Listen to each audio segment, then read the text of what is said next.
Quels sont les imaginaires mobilisés pour la construction du corps sportif, hein?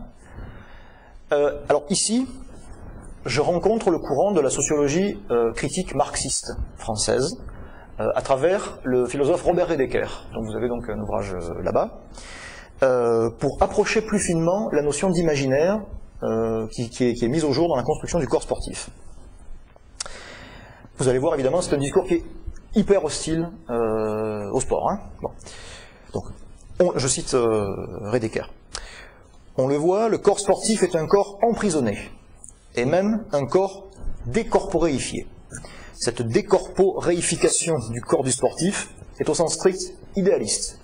Les normes auxquelles soumettre le corps habitent ailleurs que dans la vie des corps, que dans la vie immédiate des hommes, que dans la chair et le sang. Elles viennent d'un autre monde, d'un monde idéal. Elles siègent dans le monde des idées industrielles et l'idéologie que celui-ci secrète. Cette question du corps trahit le but véritable du sport. Le sport poursuit un but, la fabrication d'un homme nouveau. Autrement dit, maintenant que les utopies politiques du siècle précédent se sont abîmées tragiquement dans les poubelles de l'histoire, le sport veut bâtir un nouvel homme nouveau. La thématique de l'homme nouveau a été arrachée à la politique et à l'idéologie qui en firent un usage tragique pour être recyclée dans le sport et la publicité. Donc, et il termine cette charge, je ne vais pas vous citer entièrement le texte, mais je le tiens disponible pour qui le voudrait, hein, il termine cette charge en disant « Le temps des Pygmalions qui travaillent sur un donné fourni par la nature est révolu, voici que se détache de l'horizon pour venir vers nous le temps des Frankenstein, qui construisent de toutes pièces leurs créatures. » Entre parenthèses, Rominger, premier grand œuvre avant d'autres d'un douteux médecin italien, nouveau Cagliostro, qui traîne derrière lui une réputation alchimique de savant fou. Bon.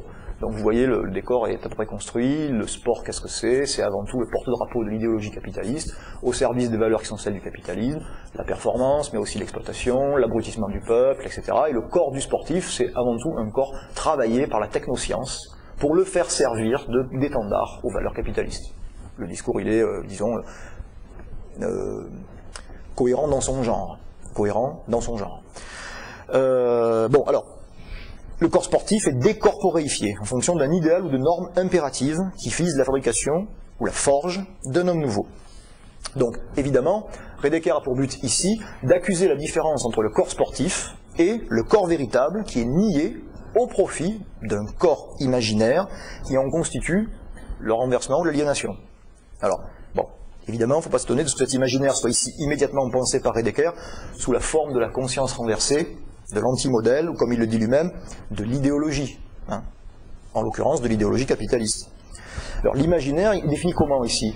L'imaginaire qui structure le corps, donc ici le corps sportif. L'imaginaire est défini comme un modèle, une façon de se représenter ce que le corps doit être, et l'indication de la façon dont il faut le forger, le travailler pour y parvenir. La spécificité du sport moderne est saisie dans le passage d'un modèle imaginaire à un autre. Ici, le modèle cybernétique, je cite les mots de Redeker, le modèle cybernétique, le modèle virtuel, le modèle bionique et son corps prothèse dépasse le modèle industriel et le corps usine, hein, le corps qui travaille, qui produit quelque chose, en direction non plus d'une organisation de la nature en vue de l'homme, mais, c'est là que Redeker, et c'est pareil, souligne la perversion essentielle du sport moderne, en direction d'une réorganisation de l'homme artificiel pour une contre-nature. Donc, bien entendu, le jugement est sans appel, le sport c'est ce qu'il faut renverser. Hein, bon. Alors, qu'est-ce qui m'intéresse moi dans ce texte? C'est pas tellement l'utilisation que Redeker fait des concepts marxistes, si vous voulez, pour frapper le sport d'un anathème bien classique. Hein. C'est que cette dénonciation de l'imaginaire nouveau qui serait sous-jacent au sport moderne, selon lui, s'accomplit à travers un certain nombre d'images mythiques anciennes, que vous avez peut-être remarqué, que j'ai souligné dans le texte, d'images mythiques anciennes qui sont convoquées pour accuser la force du propos dans une opposition radicale à laquelle Redeker procède, hein, une opposition radicale pour cerner l'horreur prétendue de cette mutation de l'image du corps.